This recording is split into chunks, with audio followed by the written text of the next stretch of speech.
Okay, definitely appreciate you doing exactly what I asked, recording the whole session and doing your best to get those repeats in there. So I think what I want to do next is focus on all downstrokes right now and just get chord strumming easier for you.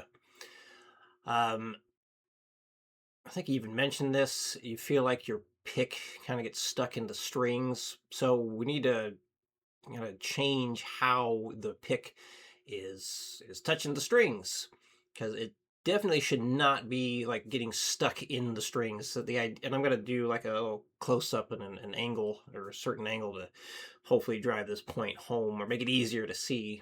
Um, so yeah, rhythmically that was good. Uh, I think what I watched most of the video yesterday. I finished it today. I think at one point you said at a certain speed you're just unsure if you're doing it right. So just one thing to remember, and maybe I'm wrong. I might be thinking of somebody else, but yeah, just remember like only move on to another speed when you feel certain that you definitely played it right. Because we're always chasing the accuracy, not the speed. Or speed is just a byproduct of playing accurately at faster and faster tempos. That's how I like to look at it. Certainly exceptions to that, but we're trying to stay as accurate as possible, so we sound as good as possible. Um, so for future stuff, if still, if it's gonna, if it seems like it's gonna take you more than 5 minutes, like if it's gonna go past 20 minutes for the one thing, just it's okay to just end with one run through, like forget the repeats and just do just one more single time take. So basically, just play it through once and end on a good take. Because yeah, too that's too much. It's, yeah, like you said, like the fatiguing, your hands starting to hurt, and you're getting too tense there. I don't want you to go that far with it. You'll get burnt out real fast. So I don't want you to do that much. This one, is for this week. It's a much shorter thing, only 4 bars to work up instead of the 8. Um, and you got up there at some decent speed with the first thing, and even like with some repetition stuff, like it sounded like rhythmically accurate when you played it. So that's an instance where sometimes people actually do better than they think they did, and that was definitely the case with especially a lot of the repetition stuff. Like I would have been fine if you had stopped earlier, but you did the right thing. You questioned it, so you just kept trying to go down to make sure that you were able to do it. Just another thing is like give it at least 3 solid attempts before you decrease the speed. Because if it seems like you're almost there, you don't need to drop the speed right away. That's kind of how I go about that stuff. So I give it 3 solid attempts, and then after 3 times, just say like, yeah, it ain't gonna happen. Then drop it 10, try again. So I just drop it 10 beats per minute. You could just drop it 20 and just play it safer that way. That's totally fine. Um, so I'm gonna want you to try and loosen things up a bit on how you're strumming here. So like even with like the one that you were doing, I think you might be trying to use really too much wrist like in this kind of way. And doing that like feels very strange to me. Like I don't like this. I'm already starting to feel like some fatigue starting to set in too early. So for doing like just like an up and down strumming, and we're going to get back to that, but I want you to think of it like as one guy put it. I wish I remember who said it because it's a really great piece of advice and it makes sense. So when you're doing your strumming down up, think of it like your hand is wet. It's wet and you're just trying to dry it out. That's the motion you're going to make here. So let me zoom in.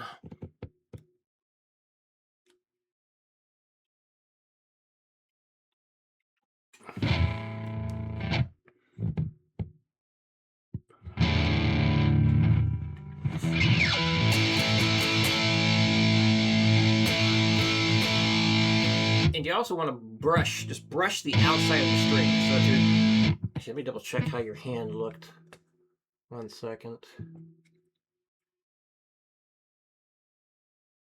Oh, there we go.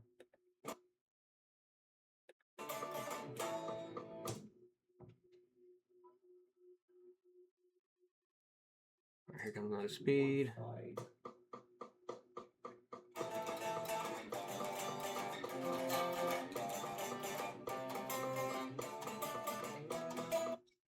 So you are using a little bit of elbow there, and that's fine, because that's going to happen when you're doing big strumming stuff anyway. So it looks like your hand's kind of like that.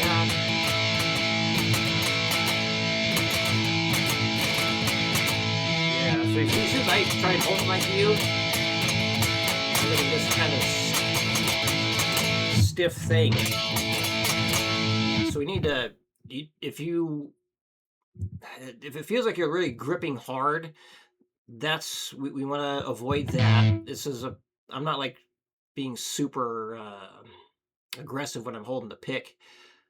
It's basically just, you need just enough pressure to make sure the pick doesn't fall out of your hand. So yeah, just, again, think of it like your hand's wet and you're just kind of trying to dry it off. That's the motion you're going to make here. And the pick should just be brushing against the strings. So if you stiffen up and you do this, that's causing problems.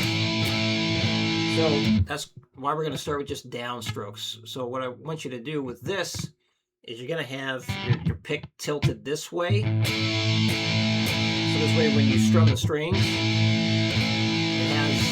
it kind of falls the direction that you're picking. So if you have the pick like this, it's going to stick, right? When you have it this way, it glides across the strings. So when you're actually strumming, it's not going to be like a straight line like this. You're going to be kind of rotating out and away from the strings. So it's like starts here, and you brush away like that. So when you do like the down and the up, it's kind of doing this. I'm exaggerating it right now.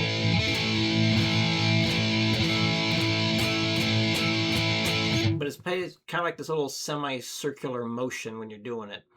So when I'm doing that kind of strumming, it's basically, I'm just making my hand go, I'm using a lot of forearm rotation for that. And that's how you do a lot of strumming stuff. Now when you get into like single note things, that changes.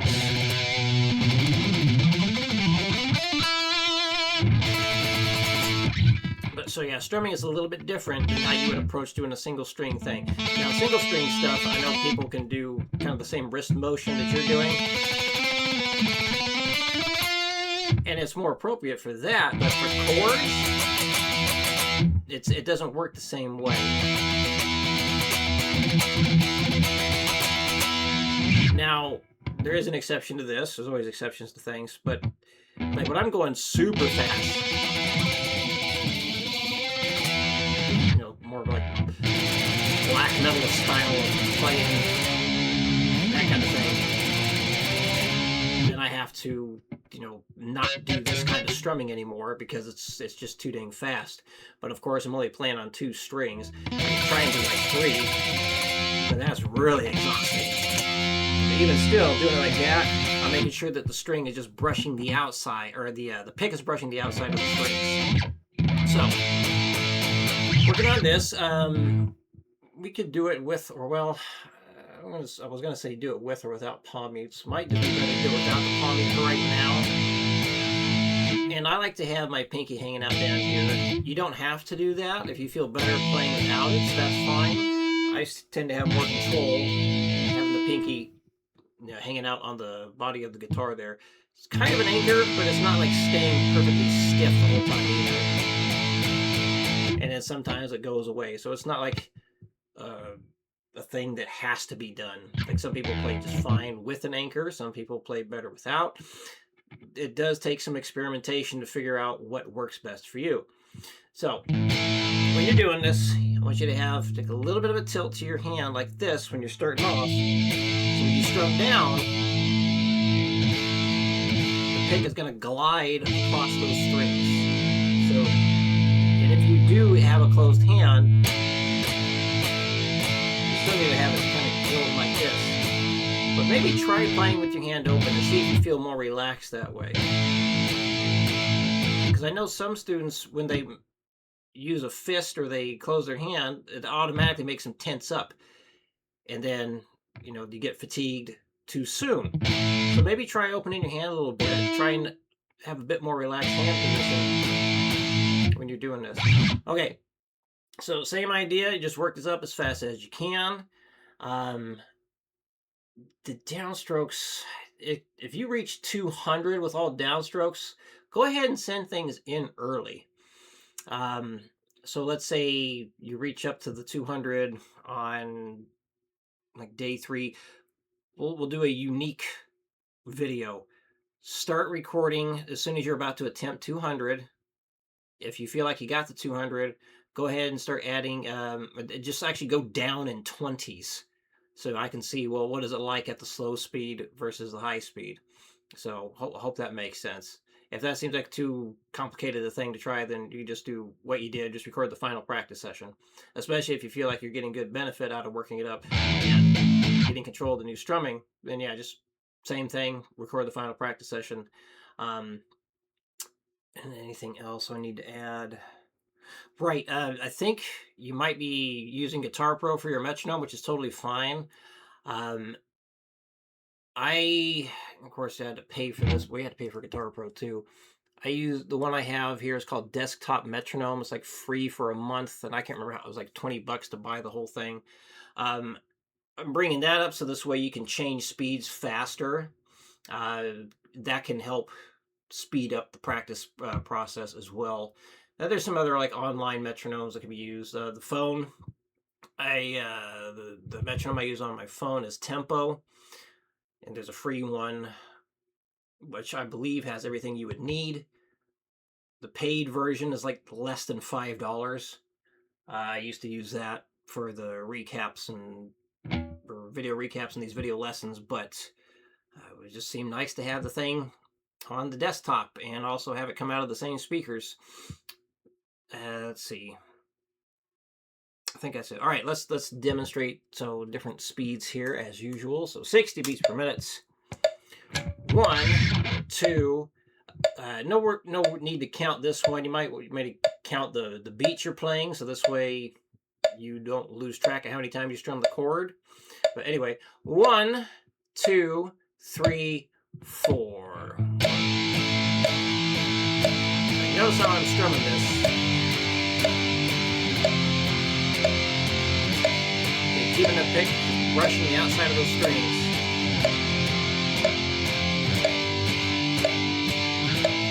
So when you do it right, it really should feel effortless. Like it shouldn't be getting stuck in the strings. It should just flow right across them.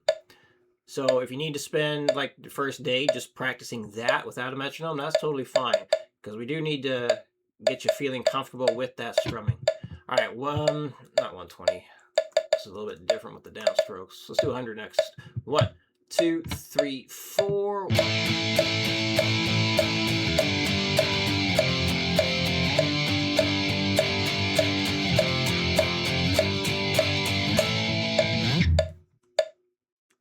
40. 1, 2. 1, 2, 3, 4.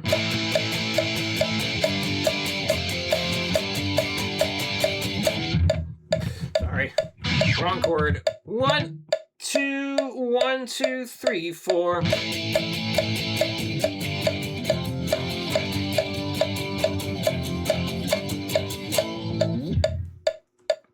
180. 1, 2, 1, 2, 3, 4.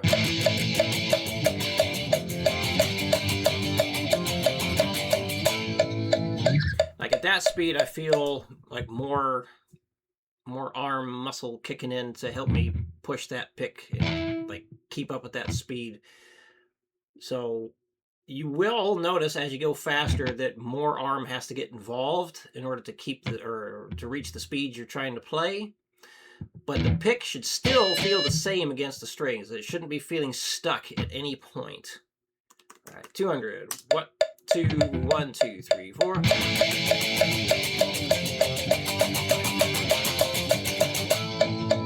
I'm definitely tensing up there, like the muscles are really engaging at that point to be able to keep up that speed. But again, the pick is still just gliding right across the string. It's not digging in at all. All right, so let's try for the 4 repeats here. 1, 2, 1, 2, 3, 4.